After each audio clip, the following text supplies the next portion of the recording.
When you want to succeed as bad as you want to breathe, then you'll be successful.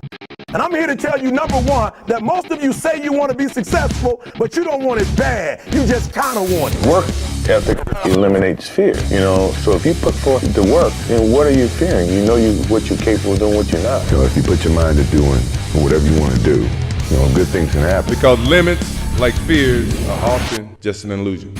You're listening to the Plunkett Fitness Project. Here's your host, Jamie Plunkett. Hey, what's up, everybody? This is Jamie with the Plunkett Fitness Podcast. This is number 7. I've got Ryan with me today. And today we're going to talk about goal setting and basically figuring out a long-term plan and giving kind of tips on how I keep myself motivated when I don't want to show up to the gym or I don't want to eat healthy, which is something I still struggle with this today, and it's been over 20 years now, so aging myself a little bit there. But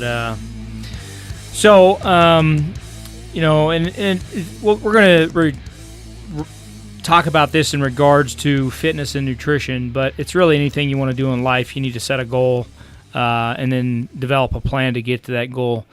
And I use a lot of analogies with my clients all the time and people I talk to. I tell people all the time, what happens a lot of times in fitness is people just show up to the gym and they take a random group class or they just do something random, cardio. They don't have a plan when they walk into the gym, and that's one of the things that can prevent your long-term success the most. And the thing I always compare it to with clients, I said you don't show up on a college campus and just walk into any classroom that you decide on that day. You go see an advisor.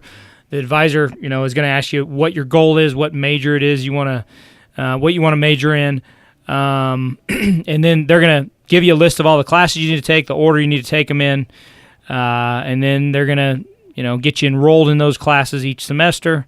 You're going to take them. Hopefully you pass them, and then the next semester you take another 4 or 5 classes or whatever it may be, and after 4 years, if you follow the plan that the advisor gave you, you have a degree. So, the way I use that with clients is, I can't even remember the last time this came up, but it'll come up every once in a while. I'm like, the way people approach fitness and diet plans would be similar if you walked onto a college campus and just walked into some random classroom for the day and, listened to the professor talk for an hour, and that was your education for the day. And the next day when you walked on campus, you went into a different classroom. Yeah. It's just random and unplanned, and you're never going to get anywhere. You look up 5 years from today, and you're in the very same point because you started and you stopped. Yeah. 400 times in that period. So what I go through with my clients is, number one, what do you want to achieve? Yeah. What's your ultimate goal? What's your long-term goal? And most people walk in our door, they want to lose fat. So their long-term goal is to, feel good, look good, fit in the clothes that they like to wear all the time. A lot of people say skinny jeans or whatever it is. I really don't like that word. But, you guys know, what clothes you like to wear, and that's how you want to look in the mirror, how you want to feel.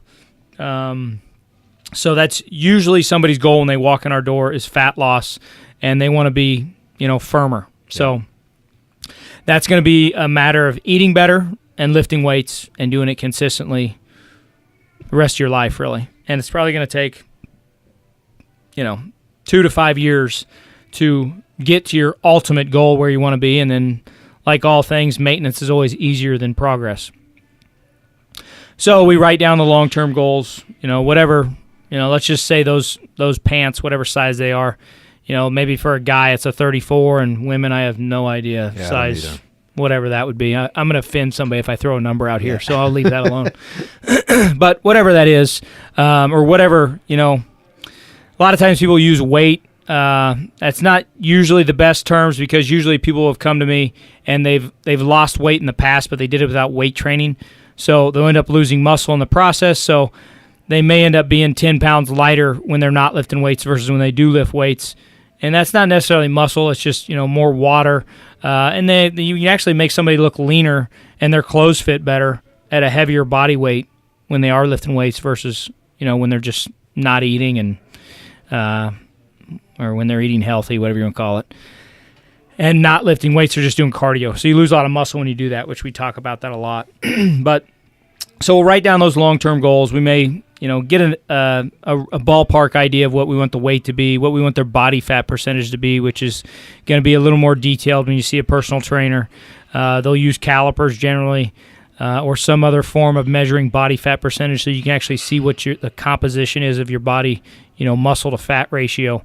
And then you can talk about those clothes. You can talk about how you feel, all that good stuff. And then basically what we're going to do is we're going to develop short-term goals of what we need to do to achieve those long-term goals. So if we walk back on the campus, that's going to be, pass your math class or pass your biology class. That's your short-term goal. And then we want to be into our majors classes by our junior year, whatever it may be. So when it comes to fitness, our short-term goals are going to be, eat healthy 6 out of the 7 days a week, and string that together for a month. Lift weights, maybe 3 or 4 times a week for that first month. That's a short-term goal. And then it's really about stringing together those positive behaviors to set yourself up for long-term success. So a story I'll give you, when I graduated college, so I graduated in 2004 from Emporia State University with a degree in health promotion. I had just finished an internship in Oklahoma City doing corporate wellness stuff. I was working for a company called Kerr McGee. They're an oil and gas company down in Oklahoma City. So I spent the entire summer down there away from where I normally lived, which that kind of gives you inconvenience, when you travel or you're not at home, you can't cook and those sort of things, which I was there for 3 months so I could cook, but it's an excuse. Right.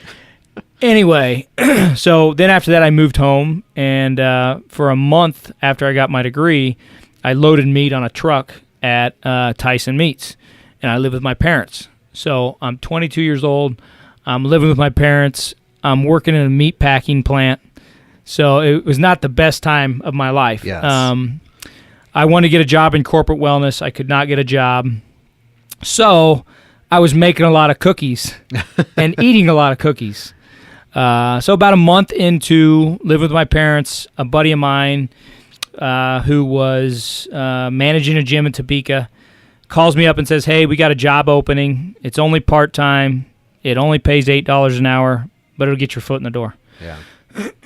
So I moved up there. It got me away from that negative environment. Not that my parents' house was negative, but it was just negative for me because I just wasn't in a positive mindset. So I move up to Topeka, and now I'm working in a gym, and I'm actually training people. Yeah. And at the time, I was about 20, 25 pounds overweight because I'd just been in a negative mindset. How'd that go with your clients? Well, I mean, what's funny is over the years, I've known numerous trainers that were not in shape. Right, and right. I'm always shocked by how they get clients at all. Yeah. The do as I say, not as I do. Yeah.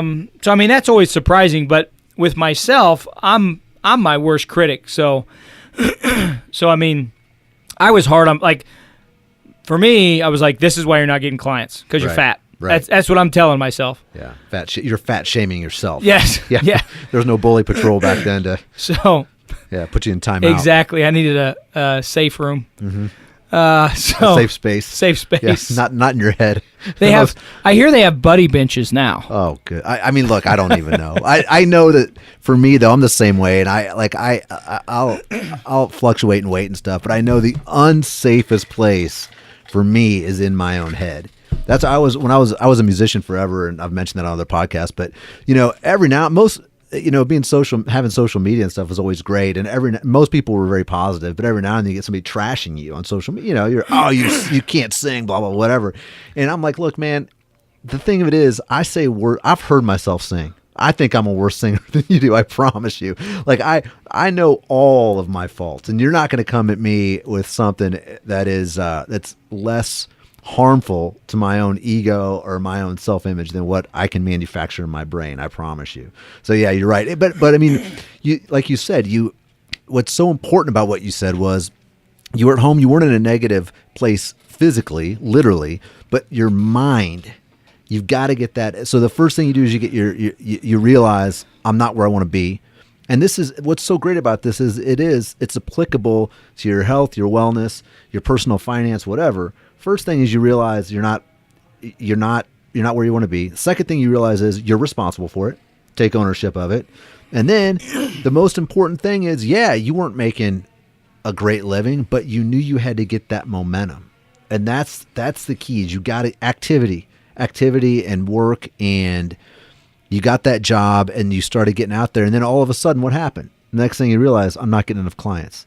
So I got to do this. And so I believe, and that's what's so great. You talk about this, Jamie showed me this book he's reading, which again, I'm sure you've read it before, but it's Think and Grow Rich by Napoleon Hill, and talking about the law of attraction. And that's what we were kind of talking about before we started this podcast today, about, how it pertains to, fitness and nutrition, and how he, explains it to clients. But this is stuff that it's applicable to literally everything in your life, your personal life, your finance, your gym, or your physical well-being, all of that stuff. So you're at the gym in Topeka and you're 25 pounds overweight. You're not happy. So where'd you go from there? Well, so I don't know if anybody's listened remembers, and Bill Phillips is still around. He had a book in the 90s called Body for Life. So I kind of used that program. So I decided, all right, I'm going to start this tomorrow. Bill Phillips used to have a program where you would follow it, I think, for 90 days. And then, like his very first one he did, he gave away a Lamborghini, and he would give away, he'd give away different things. But so anyway, you get this book. I'm sure you can still get them today. But so I followed his program. I think I was doing upper body. I think I was doing upper body twice a week, lower body once, and the following week I do lower body twice, upper body once, and then you do cardio 3 days, and the cardio was intervals. So I kind of used that as my fitness program, what I would do training wise, and then he had a diet plan in there too, and I kind of made my own. And at the time at this gym, there was a bodybuilder there that I got a lot of ideas from, and I'm very good at like focusing on minor things and routine. Yeah. So, and I developed that when I was younger. I think I've told the story of when I worked out in my strength shoes for 9 months straight, didn't miss a day. Right. So I'm real big on that momentum thing. And, there's a real sense of accomplishment with that. So I write this nutrition plan out, kind of followed my own thing. It was 1,800 calories. I remember what it was to this day. And what I would do is, with the Body for Life, what you do is you eat healthy 6 days a week, and on the seventh day you can eat whatever you want. Sure. Which I would not recommend that, by the way. It kind of teaches you a lesson, which he talks about in the book. It basically teaches you the lesson of when you eat bad, it reminds you of why you don't eat that way, because you feel horrible. You feel sick. Yeah. Which I'm very stubborn. It probably took me about 8 weeks to figure that out. Yeah. But, so 6 days a week, I would follow my 1,800 calorie a day plan. I followed my workout 6 days a week. On the seventh day, which is Sunday, I would relax. I would eat whatever I wanted to. And then I would weigh myself, I think it was every Sunday morning before I ate whatever I wanted to and didn't work out.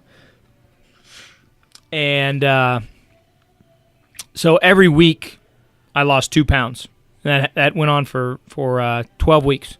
So I lost a matter of 24, 25 pounds. So, and I got down to about 6% body fat, and I just followed this thing religiously, And that was probably the third time, probably the fourth. That was maybe the third or fourth time I had lost weight, following a plan like that. So, the first time, I think I told you, when I was 15, I lost weight just by eating dinner. And then, I lost weight, I think, when I was 21 to go to spring break. I had these bad habits when I was in college where I would just eat anything and everything I could to try and put on muscle to get bigger. And you usually end up getting fatter in the process. You're lying to yourself, telling you, yeah, I'm putting on muscle. Bulking up. Meanwhile, your waist is as big as your shoulders, or your chest, whatever it is. But I don't know if it ever got as big as my shoulders. But anyway, so the trick I used when I did that was I got a calendar and I would X out the day, every single day that I followed the plan, and then I would write my weight on the Sunday. Yeah. And it worked great. That sense of accomplishment when you put your X on there. And I think it was the same thing I did when I did the strength shoes too. I told that same story. Yeah. But that's one of the tricks I use. The other thing is putting your goals in front of you. So I do that to this day. I've got a poster on my door when I walk out of my house that says JP 2018 goals. Yeah. And it's got a list on there of, how many clients I want to have, how many books I want to read. I've got the months listed out, and it says focus every month, and I scratch the month off when the month is over, and that's just something I look at every morning before I walk out of the house, and, randomly I'll look at it when I'm in the kitchen, and that damn thing will remind me, hey, you're not doing what you're supposed to be doing today. So, but same thing when it comes to fitness goals or, like we've said, whatever else it is that you're trying to achieve, you need to have those reminders and you need to put them in front of you, because the thing that people don't talk about is you have to be the one that controls your mind and that's positive, because there's a ton of negative That's right. out in the world every day, and it can be the people you least expect, and they can not even be doing it intentionally. It can be your spouse. It can be, family members. It can be your coworkers, because misery loves company. Yeah. And, people unintentionally, they generally don't do it intentionally, but they will try to tear down your goals. It's like the crab analogy. If you put crabs in a bucket, one will crawl to the top, and then the other ones will pull it back down. Right. And then another one will crawl to the top, and another one will pull it back down. And, people, when you are successful and you're making changes and you're moving up in life, the people around you, if they're not doing the same thing, you're going to make them feel bad that they're not doing that stuff, and they're going to try and unintentionally, generally. A lot of it is a subconscious thing. Yeah. And it's almost like if you don't succeed, they don't have to. Yes. Either, to feel, but it's almost like getting graded on the curve. Yep. We're all doing okay. We're all older. We're getting fatter. That's how it works. Yeah. Yep. It's like, but you don't have to. And that's, I'm over 40 now, but I remember when I turned 30 and I said, look, there are two types of people when you hit 32, 35 years old, people that look good and people that look like their parents.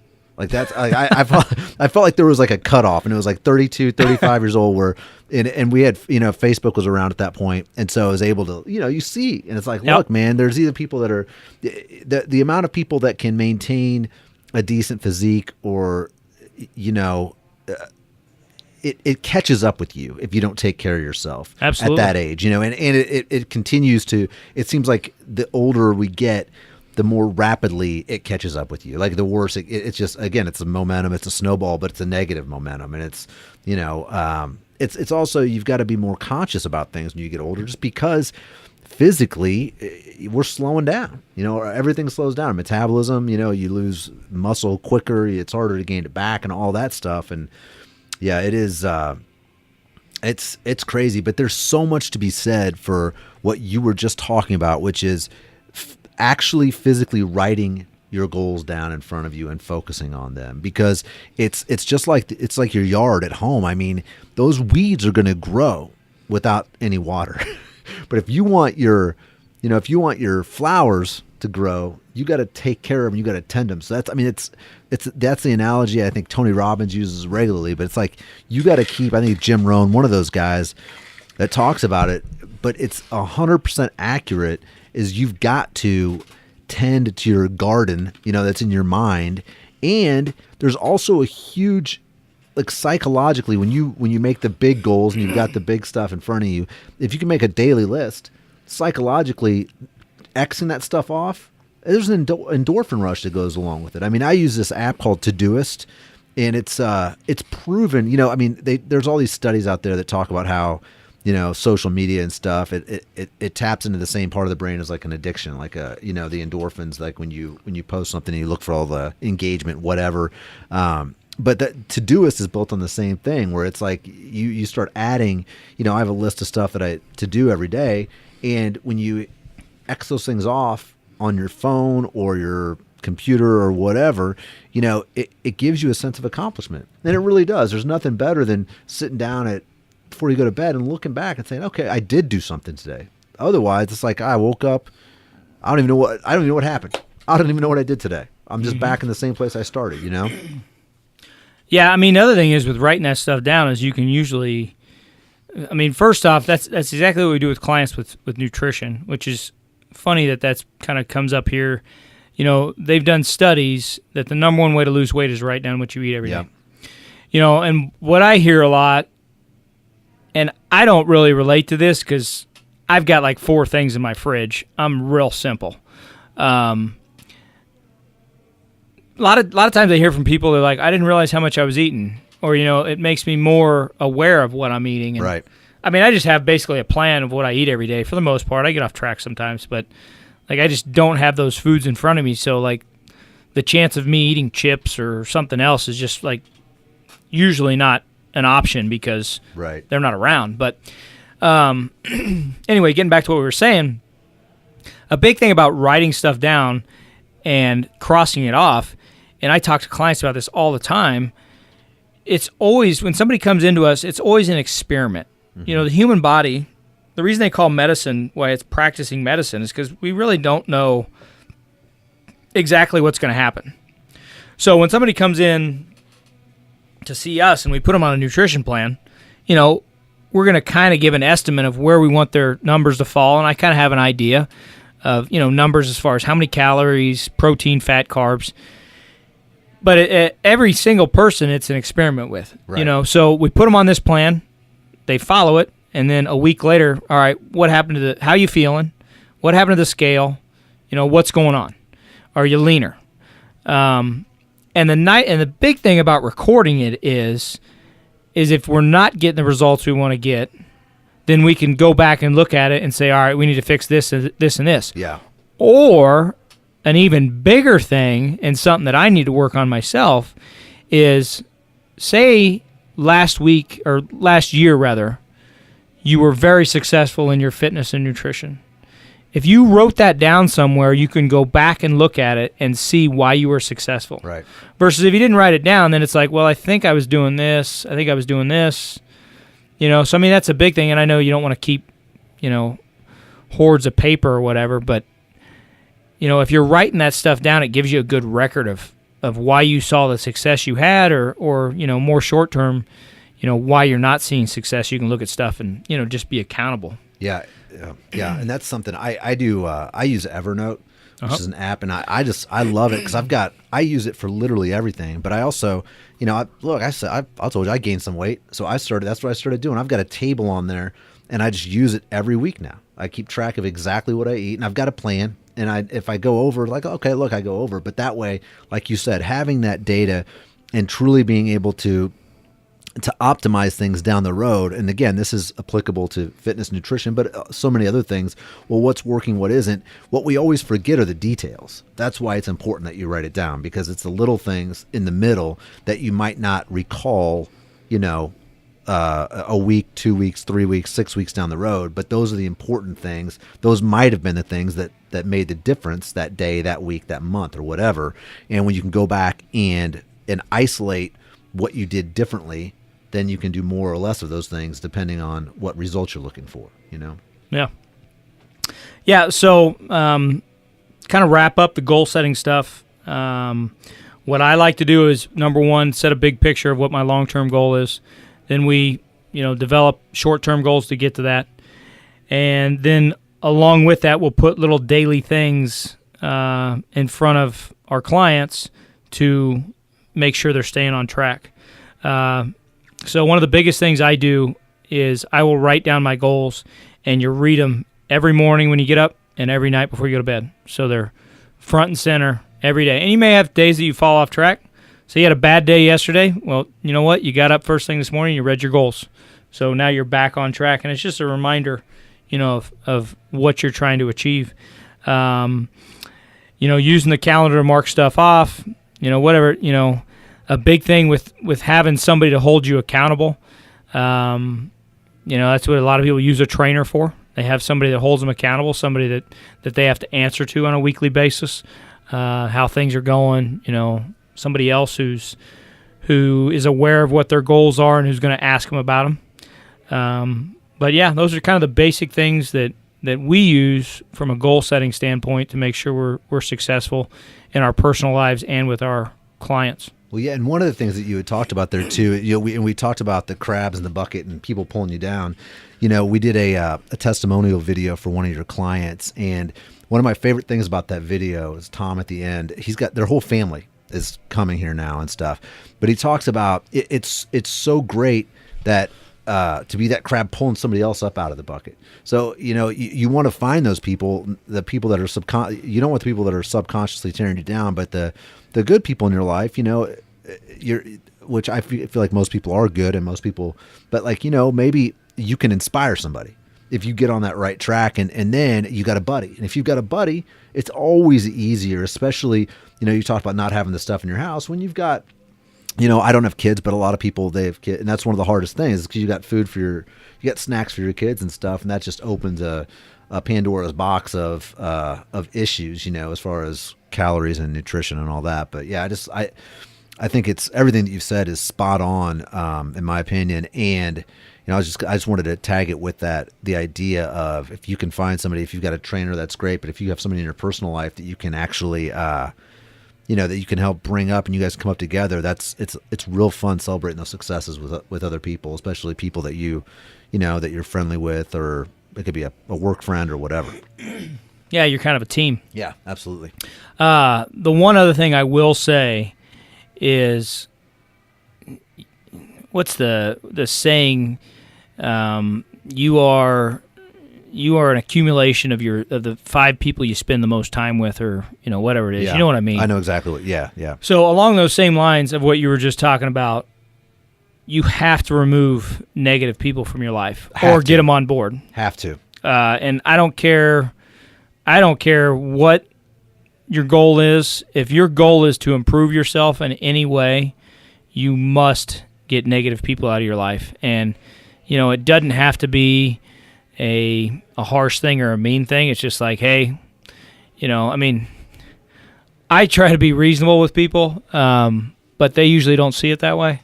But for me, I'm just really matter of fact. It's like, hey, these are my goals, those are your goals.